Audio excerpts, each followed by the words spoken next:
Good afternoon, ladies and gentlemen. Every year, thousands of New Zealanders experience mental health issues. Almost everyone has been affected either by mental health issues themselves or through support of family and friends. And I want to acknowledge all the work that is done by both those staff of our mental health services across the country, but also those many families who day to day work with their loved ones to ensure they can find their way back to mental health. The government aims to support these frontline staff and families as much as possible and wants to work with them and their communities to improve treatment and prevention. Mental health services have expanded over recent years as the number of people using the services has risen. In 2007, 96,000 people used specialist mental health services and addiction services. In 2017, that number has increased to 168,000.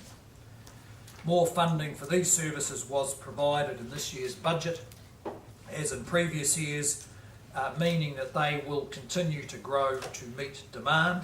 So now all up, the government invests $1.4 billion a year in mental health and addiction services. But we need a wider range of interventions. For instance, 60% of those who commit suicide had, in the 12 months previous to their suicide, no contact with specialist mental health or addiction services. In this year's budget, the government invested a total of $224 million over 4 years into mental health, and $100 million of this was set aside at the budget for new and innovative approaches. So today I can announce that we are investing in 17 new initiatives for mental health services. The funding will improve access to existing mental health services and use researched solutions to focus better prevention services through schools, e-therapy and young people services. The package is part of our wider program to prevent and respond to mental disorders. The package also fits with our social investment philosophy, which is about taking a clear view not of the needs of government agencies, but the needs of a particular population, in this case children who need resilience, younger people who need support for mental health services, older people who need ongoing support to find their way back from mental illness. It also involves using evidence to realign and expand our services, in this case across schools, prisons, primary health care, to meet a wide range of individual and family needs. There isn't one single solution that can meet all the needs in the area of mental health, but I'm confident that the range of measures here, from improving our primary healthcare services, greater access to e-therapy, more support through schools, assistance for particular housing needs, assistance for the police in dealing with mental illness, represent a significant broadening of our approach to mental health and a significant step forward. The Chief Science Advisor has published research on the way forward for mental health services, and that research has had a very significant influence on the initiatives which we are announcing today. And I'll now hand over to Minister Jonathan Coleman to take you through more of the detail. Thanks very much, Prime Minister, and good afternoon everybody. It's great to be here just to expand on the Prime Minister's comments and also to give you some of the detail of that $100 million package which we're announcing today. As the Prime Minister has said, in recent years, along with all other Western nations, New Zealand's seen an increased demand for mental health and addiction services. And this package represents a very significant step forward in responding to increasing demand for those services. In the last few decades, the emphasis in mental health has moved from deinstitutionalisation back in the 1980s through to destigmatisation in the last decade with the work of people like Sir John Kirwan. And now we're moving to a phase of emphasis on mental wellness and the building of resilience, as well as finding new ways for people to access the services that they need. In many ways, New Zealand will be ahead of the curve by taking a whole-of-government, life course approach to the prevention of mental disorders, the promotion of mental health, and the treatment of illness.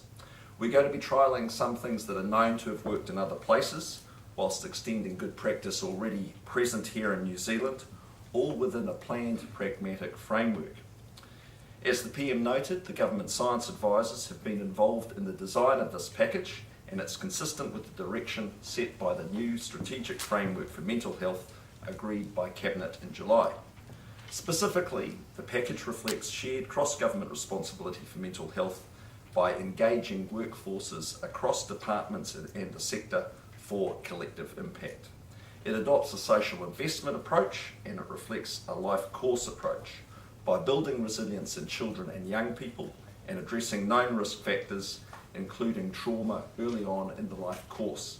The package provides a mix of initiatives designed to improve access to effective and responsive mental health services, while at the same time starting to transform our approach to mental health, reorienting our focus towards prevention, early intervention, and the building of resilience.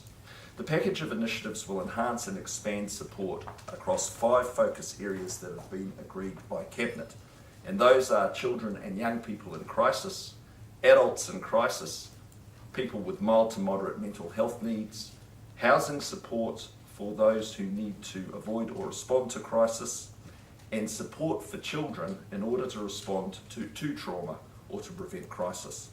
The investments proposed represent a mix of trials, service enhancement, and service expansion across a range of settings, and they'll all be delivered closer to communities. So as the PM said, we are investing in a schools-based package focused on building resilience and improving support for children and young people. The package also commits resources to primary and community mental health care to expand services and upskill the mental health workforce. This will span from mild to moderate illness through to acute needs. We're also going to be spending money on additional distance and e-therapy options, which will enable provision of support earlier in the course of mental illness, and it will be provided, of course, closer to communities. The $100 million package breaks down into 4 groupings. There's the school-based package, the primary and community mental health care package, the distance and e-therapy package, and then initiatives to build an evidence-based approach within the New Zealand context. So I'd just like to take you through those 4 groupings in a bit more detail. The school-based package allocates $23 million across several programs focused on strengthening self-regulatory skills in early childhood and to further bolster school-based support for young people. The primary and community mental health care package will allocate funding across a range of initiatives, and that includes $5 million to ensure that anyone who attempts suicide receives ongoing support. There's $5 million to provide accommodation support with wraparound services for young people who are at risk of developing or who have been diagnosed with a mental health disorder and in circumstances where they're living in an insecure housing arrangement. There's $8 million to further improve the support for people experiencing acute and emergency mental health needs. There's $8 million for a multi-agency co-response service for those people who call 111 seeking police or ambulance in regards to a mental health problem. There's also $25 million that goes into expanding and enhancing primary and community mental health and addiction services and the workforce required through expanding existing successful services such as youth one-stop shops that were established as part of the PM's Youth Mental Health Program, and also trialling some new service delivery models. The distance and e-therapy package will invest $10 million into distance and e-therapy. Technology obviously has a huge role to play, and that will be delivered in a tailored and convenient way. But we're also looking to build on the evidence-based approach. And to help do that, we're going to be investing $20 million across 4 initiatives which will further build the New Zealand evidence base in this area through adapting, trialling and evaluating programs or approaches from overseas. That includes a $4 million pilot of a culturally responsive therapy service for children aged between 5 and 12 who've experienced or been exposed to family violence and or sexual violence. It also includes $5 million to better understand the full spectrum of mental health and mental disorders in New Zealand, including a focus on those often missed out in research, such as the homeless population. So while there's further work to be done to transform our approach to mental health, I'm very confident that this package will start us in the right direction. Thank you. So I'll take any questions on mental health first and then move on to other issues. Are you still holding out an inquiry into mental health services and assessing police court? No, we don't see there'll be, we don't see the need for an inquiry simply because the demand that's out there is fairly obvious. There's a range, we've got a whole package here based on the evidence gathered, particularly from those who are dealing with the services every day. So we believe we're best to get on with the job of expanding services. What level of development are all these projects at, and how soon can they be applied? So look, most of them are pilots or new innovations, which was the idea of the fund. They'll be rolled out by the end of 2018. Some of them will be in place by the end of first quarter next year, so over the next 6 months, with the remainder over the following 6 months. And how long, particularly with the schools package and building resilience, I'm assuming it's sort of intergenerational, so how long would you expect to see results over that time? Well, these are pilots. The advice is that the benefits will show up much further down in the life course, but half of all mental health problems are apparent by the age of 14 and 3/4 by the age of 23. So that's consistent with the long-term life course approach that we're taking. But of course there's other elements of the package which deal with immediate pressure and crisis. Are you targeting a reduction in the youth suicide rate? Well, I'm open to having a target around that, but we've put the suicide strategy out for consultation. We had that consultation close at the end of June. The officials are now just looking at the responses.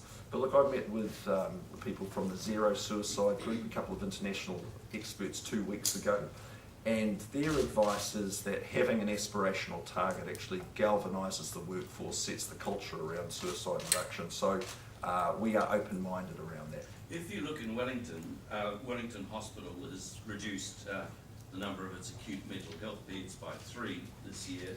There's a waiting list at Hutt Hospital of up to 80 days, 40 to 80 days for young people to get appointments. How will this package change that situation? So waiting times over time have actually come down considerably over the last 9 years.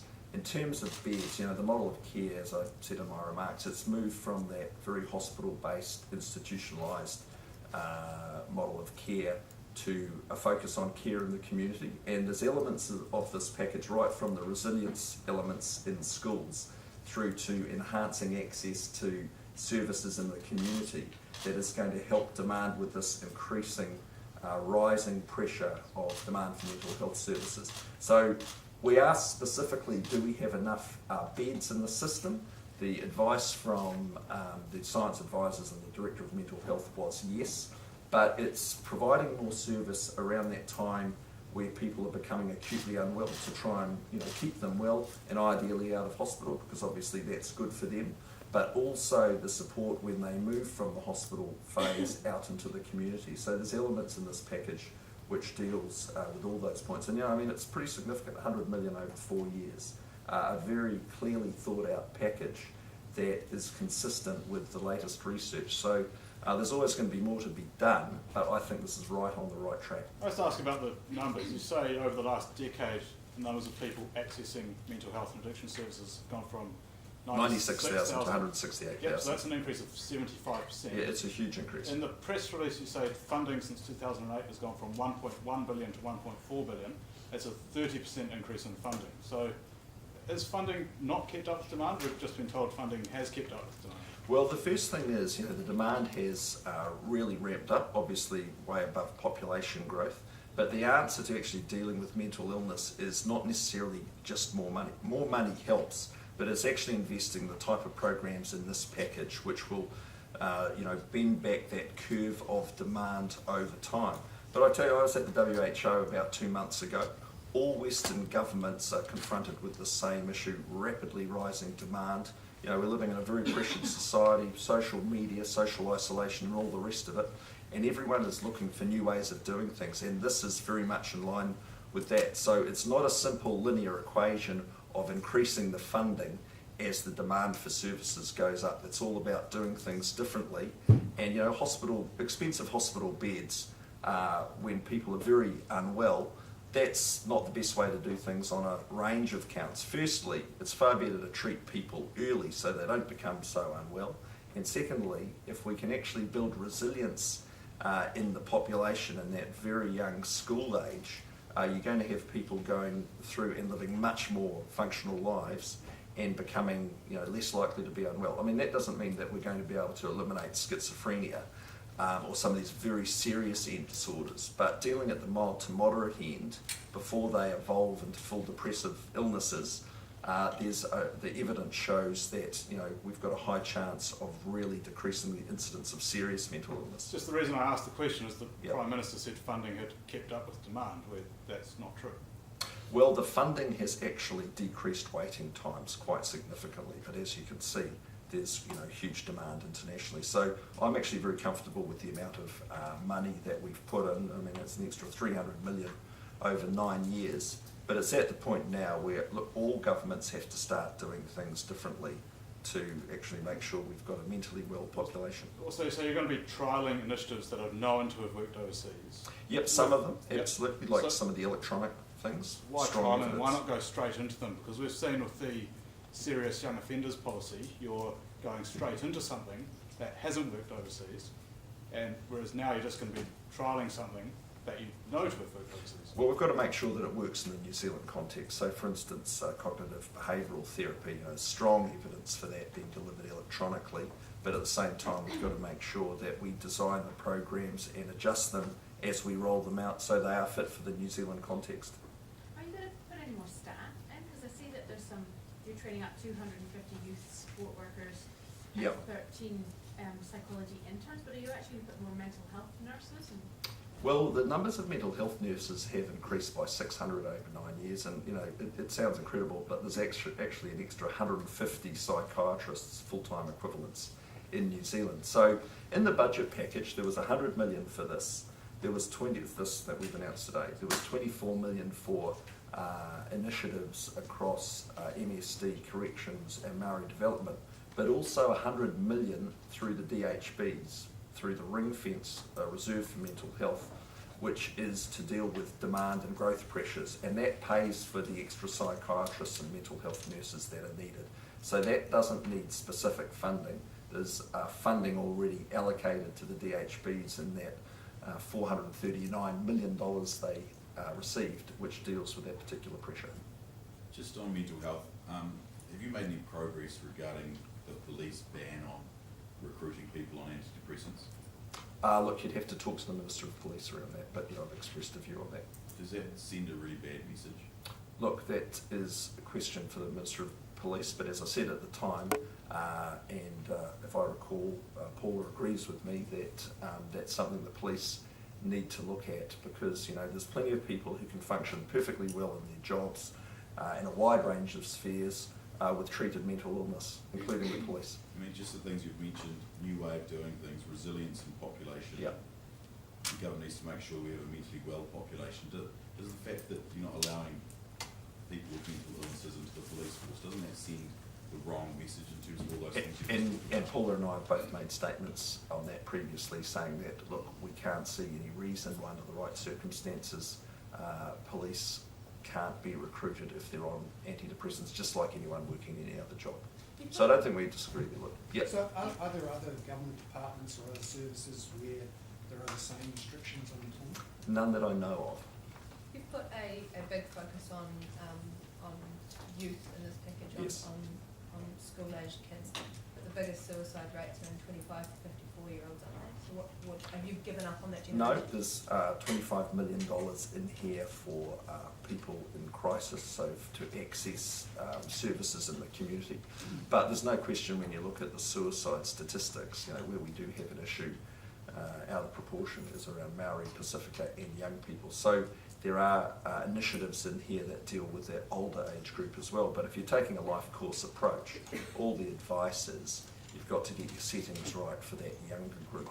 So, you know, I mean, this is a pretty complex problem, obviously, mental health, and this is the best advice in forming this package of initiatives, which is going to be rolled out across health, education, MSD, housing. So it's a pretty complex piece of work, but the advice is this is the right direction. Is $5 million enough for providing support for those who have already attempted suicide?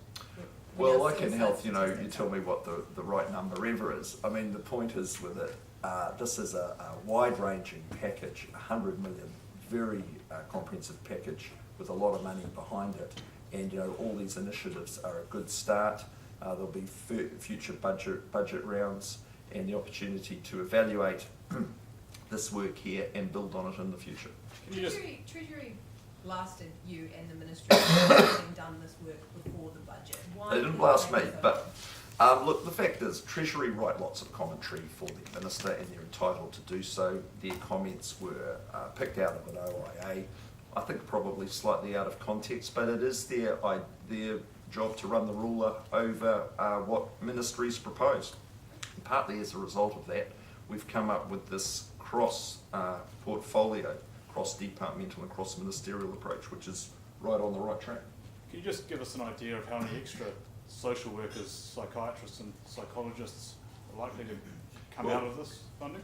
There won't be extra psychiatrists, but there's, I think, 250 community workers there, and I think it's about another 120 counselling type staff. But the point is, a lot of the core staff, like the nurses and the doctors, that's the psychiatrists are actually funded out of DHB baselines, and they get more money at each budget for that. Excuse me. But you're having problems retaining them, I think, social workers in particular. It's an ageing workforce. So are you looking to do things along those lines?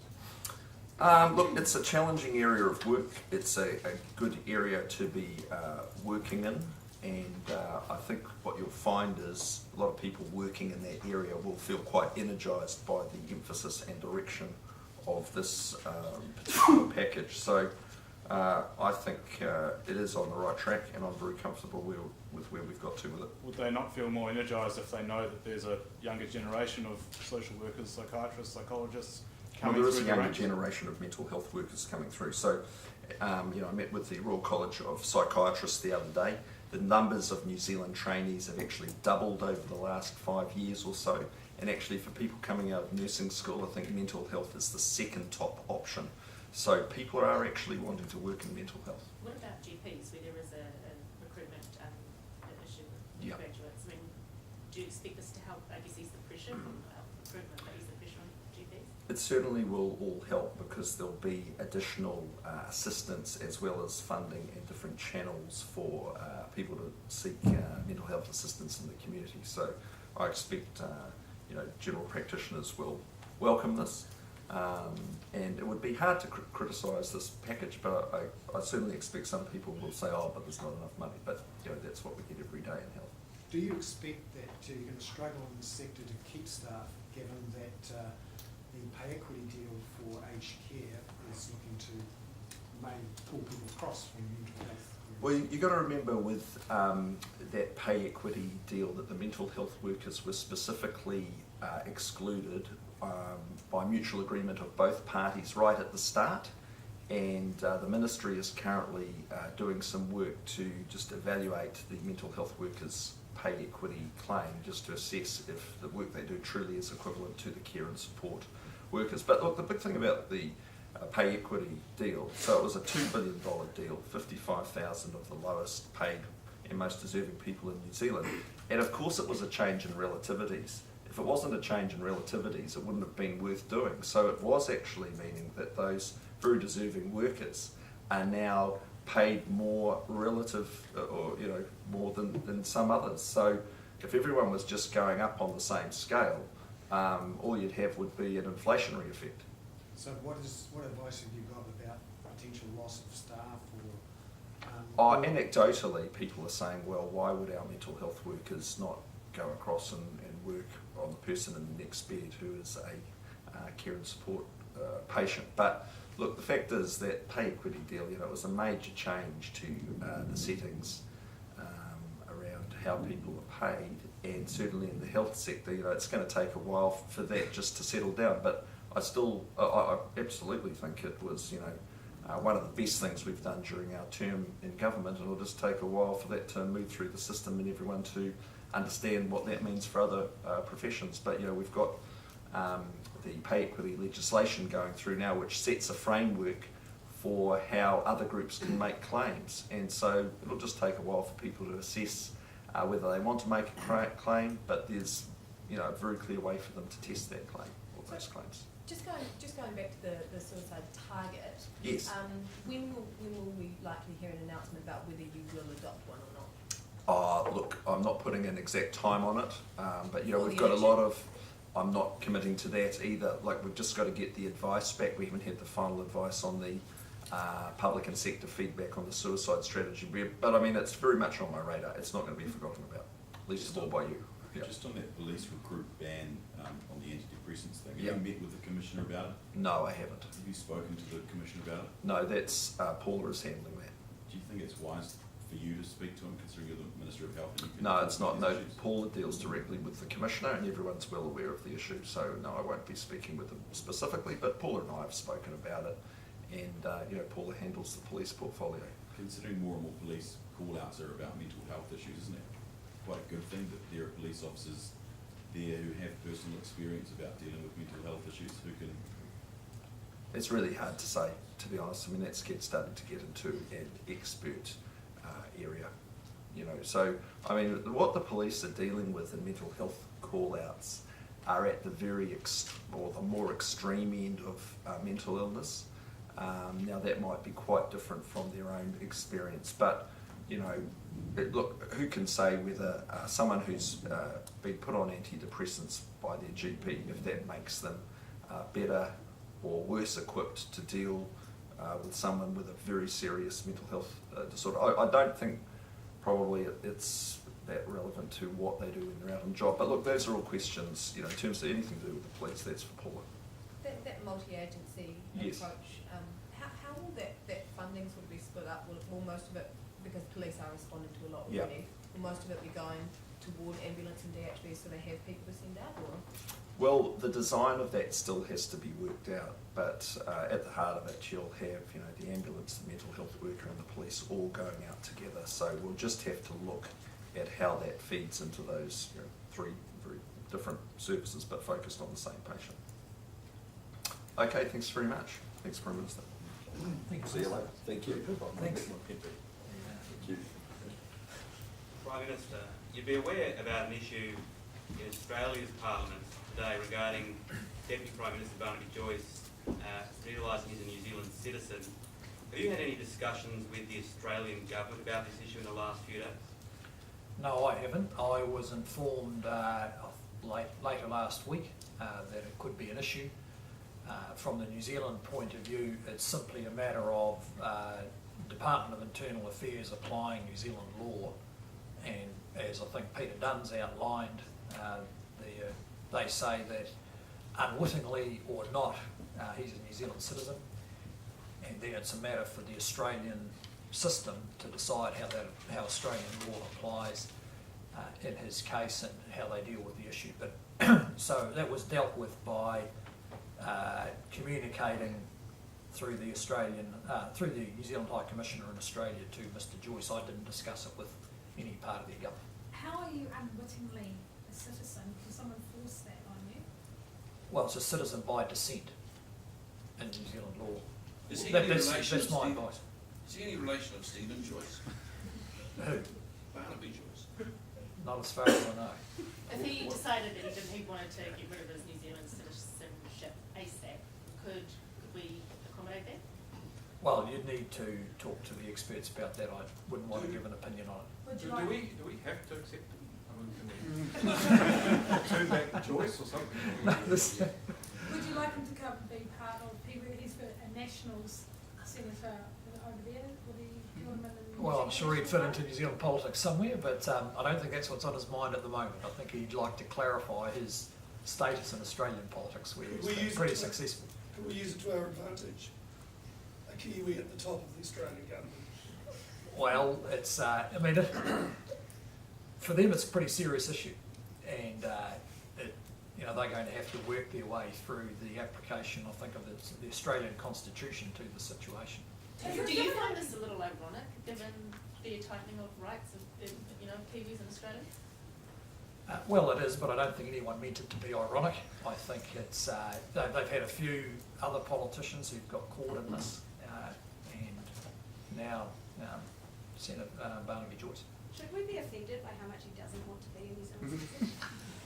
I think he probably values his political career and would like to continue with it. Have you had any advice to the other Australian politicians, New Zealand citizens, inadvertent or otherwise? No, I haven't, but I imagine they're all having a hard look at whether they have a New Zealand parent. Have you had any advice from NFAT around how this could influence the trans-Tasman relations relationship? No, haven't asked for it. Look, it's just it's an issue that actually cropped up here 10 years or so ago. You might remember the case of Harry Dynhoven.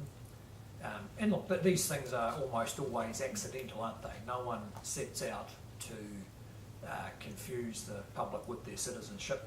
And you've now got a couple of cases in Australia where unintentionally they found that they are or may be New Zealand citizens. Has Chris Hipkins been asking your government behind the scenes questions about Barnaby Joyce's citizenship? Well, my advice was that the Labor MP just lodged a couple of written questions. Is it weird that Hipkins is sort of doing the dirty work on behalf of the Australian Labor Party? Well, that's a matter you should ask him about. I mean, he's free to lodge parliamentary questions. This is outside his area of education, but you need to talk to him. What do you make of it generally from a political sense? Well, it's been a high-profile issue in Australia, and it's been pretty disruptive over there, particularly for the Green Party. But you have to comply with the law, however the issue arises. What do you make of this law, citizenship by descent? Think it's needed? Well, it's changed over time, but you need to, New Zealand defines its own citizenship. Australia defines their own rules about who's in their parliament. Do you know how many Kiwis there are that are citizens by descent? No, I don't. Are you surprised, given how many Kiwis appear to be politicians in Australia, that New Zealanders have been getting such a hard time over there? They seem to want to deport everyone back here, so... Well, we've canvassed those issues at length. I'm sure this is, in a political sense, seems to be caught up in the general focus on Australia and Australia first. We have to deal with whatever the decisions they make. In this case, we're not making any decisions relevant to the citizenship. It's just a matter of applying the law to his case.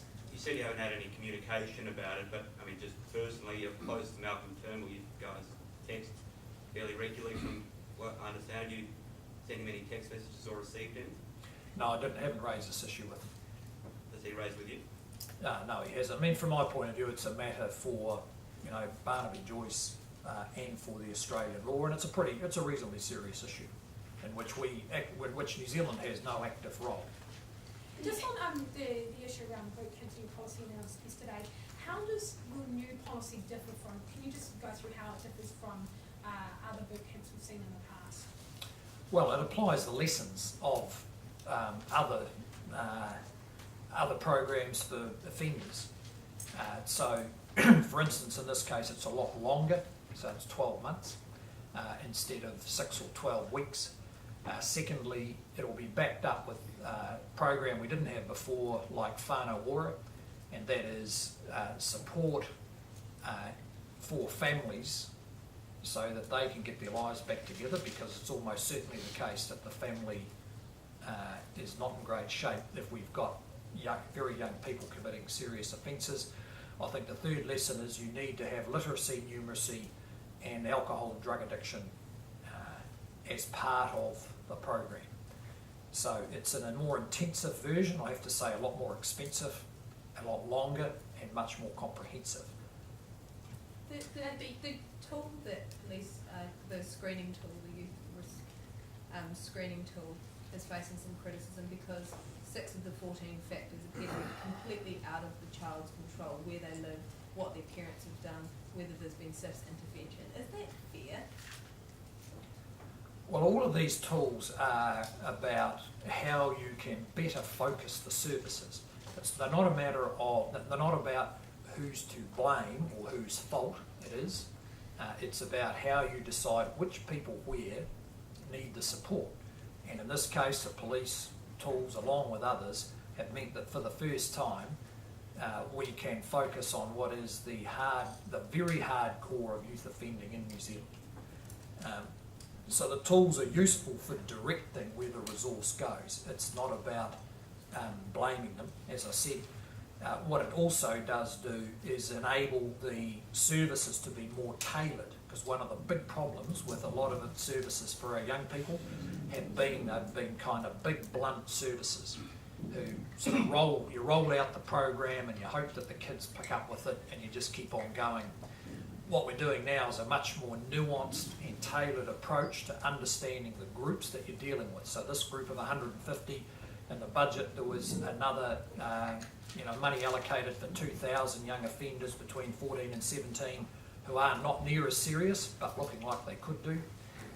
We've also got the youth services, which has got a strong focus, for instance, on sole parents under the age of 20, where there's been a very significant drop in the numbers of them, partly because of the individual supervision that is intended to go with that service. But isn't this tool just allowing, I guess it's almost a sort of a poverty bashing tool, kids that are from lower decile schools as opposed to that may have parents that have offended, could have committed the same crime as a rich kid that parents haven't committed any crime, and the poorer kid will be sent off to boot camp.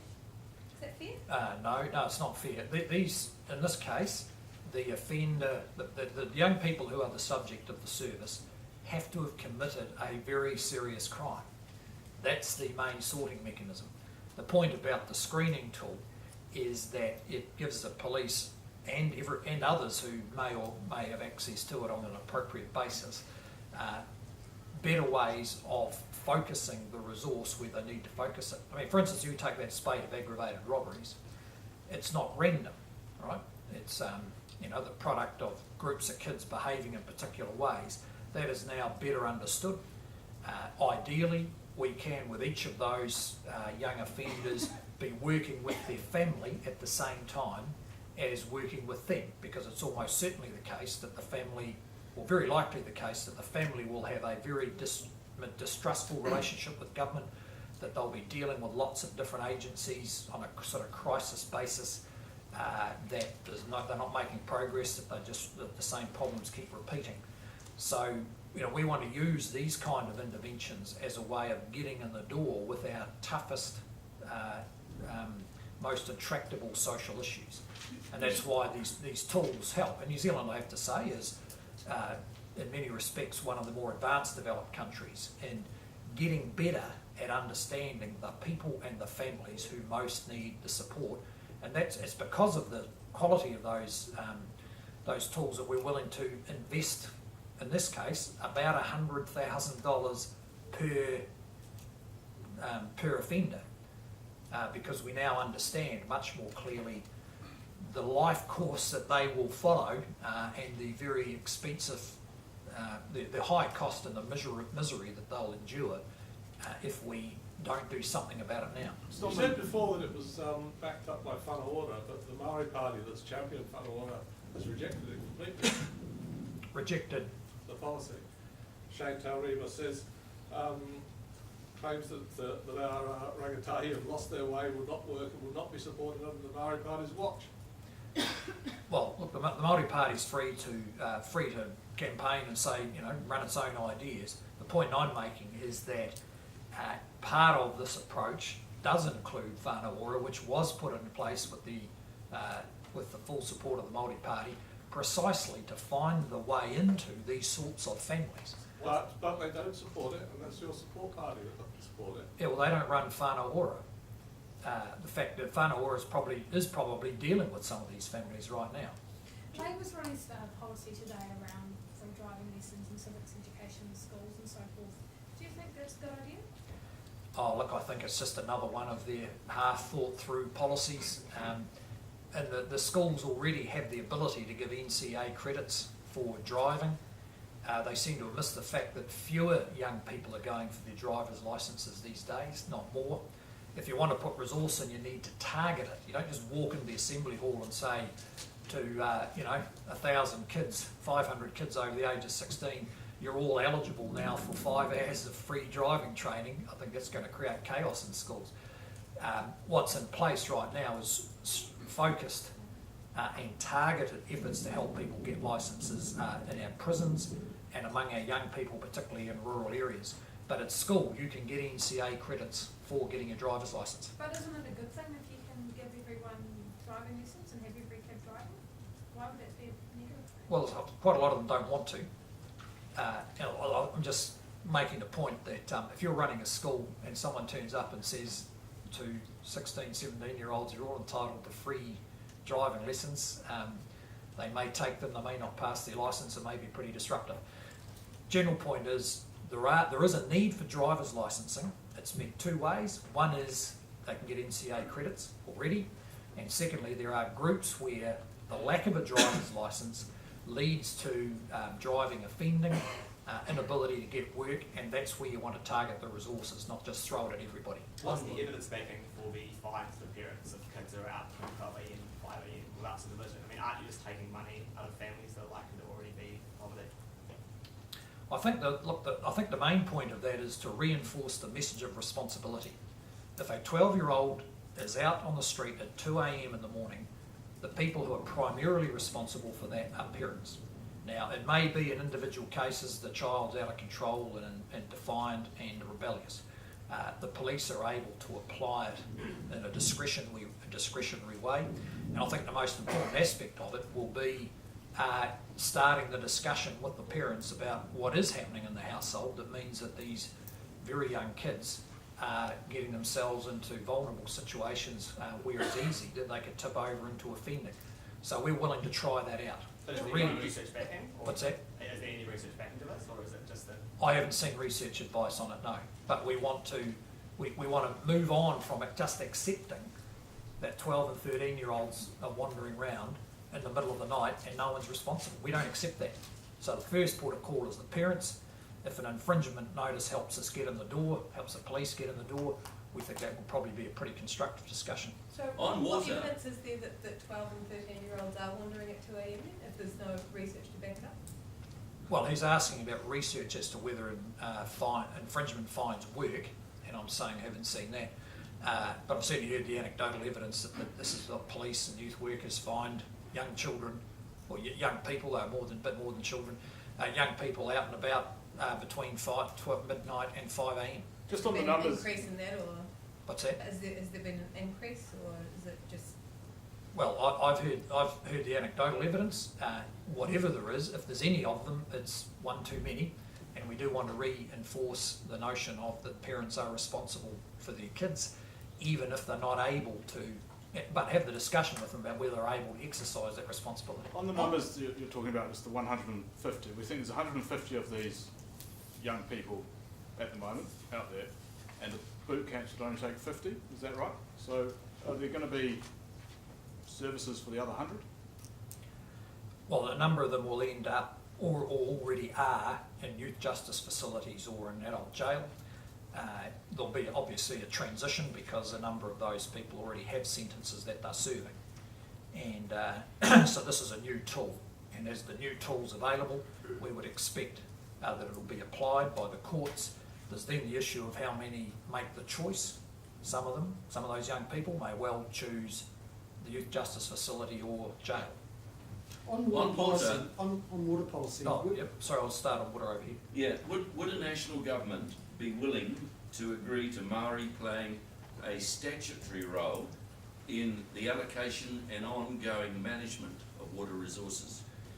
Well, we've been discussing it with them for a number of years and we certainly have not agreed to that. But presuming that the Waitangi Tribunal, when it eventually completes its inquiry, recommends something along those lines, and that is the condition on which you get a settlement on water, would you be willing to agree to it?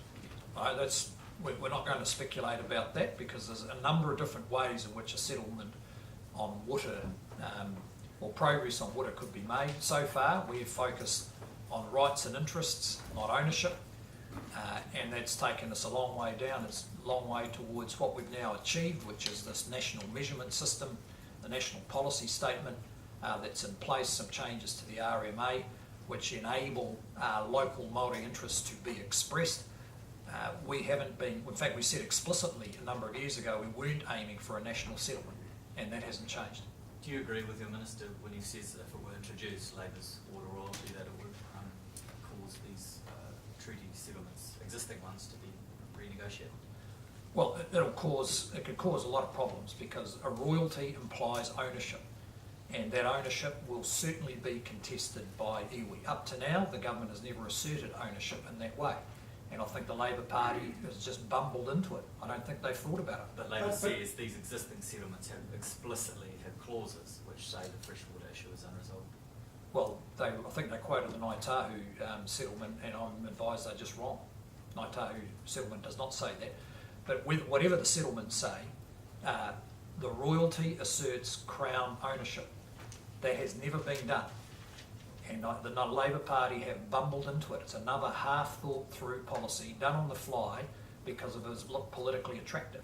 They've now asserted ownership, and that means ownership's going to be contested. We've spent 9 years on this issue. We've never asserted ownership, but we have worked with Māori on rights and interests because that's been a much more constructive way forward. And you've suggested that water trading could be one option here. Does that get around this issue? Well, that would have to be discussed. I mean, that's why we've now got to the allocation phase of what's been a 6 or 7 year discussion, including with the Land and Water Forum. Everyone involved in that discussion, I think, has a deep appreciation of the complexity of the environmental issues, but also the technical allocation and ownership issues. It's pretty clear the Labor Party have paid no attention to it whatsoever. I think their attitude is reckless. We worked very hard to preserve the Crown's position, very hard to respect Māori rights and interests, and in that context we've been able to make major progress on lifting our environmental standards to the point where last week we finalised what would be, I think, 5 or 6 years of work on the national policy statement that now allows us to measure water quality and make progress. Does that mean that we absolutely can't have royalty on bottled water?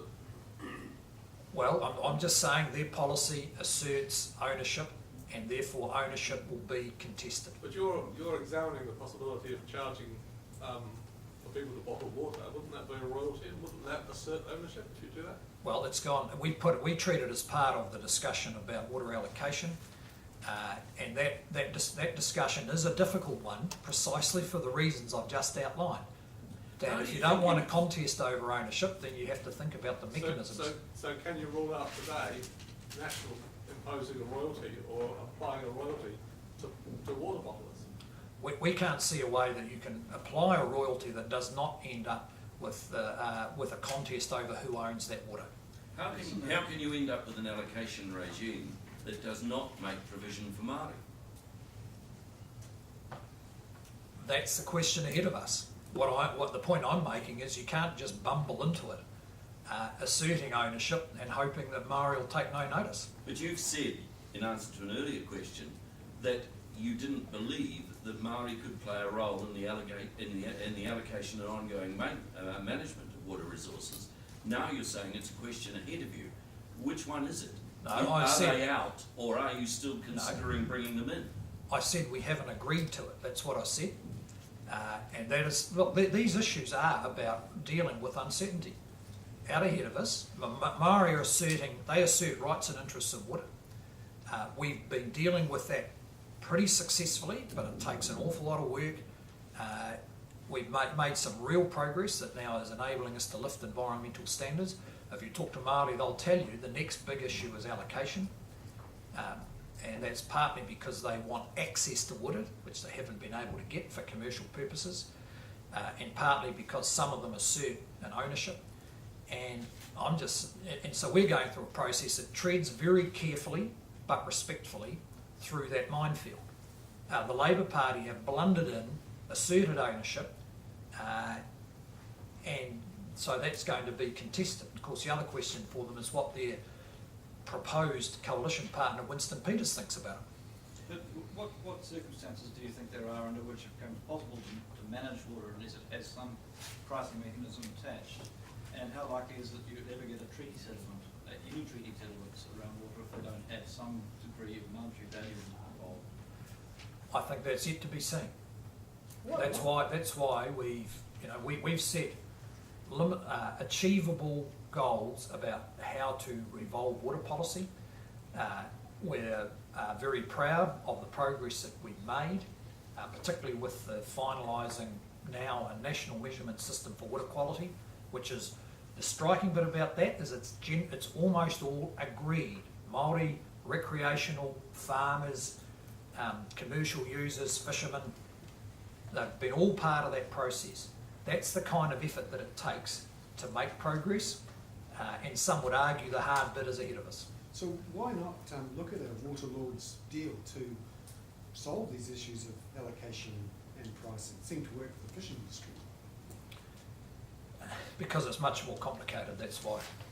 When you say that you're going to look at the question of allocation and management, does that, and that you have not agreed to it so far, does that mean that you could agree to it in certain circumstances in the future? I wouldn't want to hypothesise, because what we've learned from working with Māori on this over now, 8 or 9 years, pretty intensively. I mean, we set up this whole process back in 2010 and 11, is that you don't move ahead of them. You don't do anything other than work respectfully with the different points of view and set some achievable goals and move ahead. And what's striking about Labor's policy is their ignorance of the process that's gone on in this country for the last 10 years, going in, asserting ownership, untrustworthy on the tax rate. They said they'd set it after the election, and now they're trying to set one before. And if they make it big, they know people will be against it. If it's too small, which looks like where they're headed, then it doesn't make any difference. What's the point? And it's a bit of a shambles, frankly, and it sets a very poor ground for actually resolving the issues. But isn't it just the case though that it's just been put in a too hard basket for too many years, and that's why you've got all these issues like water bombers that are causing so much emotion around the issue of water? No, it's not a matter of it being in the too hard basket. It's a matter of resolving the issues you can where you can get agreement, and we've made major progress on that. So 4 or 5 years ago, there was no measurement system for water quality in New Zealand. Now we have, along with the European Union, the only other country in the world that has one that's comprehensive and been agreed to by all those who have an interest in it. So it's watertight, if I can use that term, and now we can show progress towards the detailed goal that we've set. That's backed up by extensive government investment in clean-up funds and increasing community involvement in areas like the Waikato River, the Rotorua Lakes, the Taupo catchment, where they've got nitrate trading and water trading, or nitrate trading going on. So it's creating a framework for all sorts of policy innovation, where iwi are positive about what's being achieved and taking part and pushing us along. The next bit is going to be reasonably challenging. But isn't the iwi Leaders Forum also pushing for a Waterlords deal? How could you solve this allocation issue without a Waterlords deal?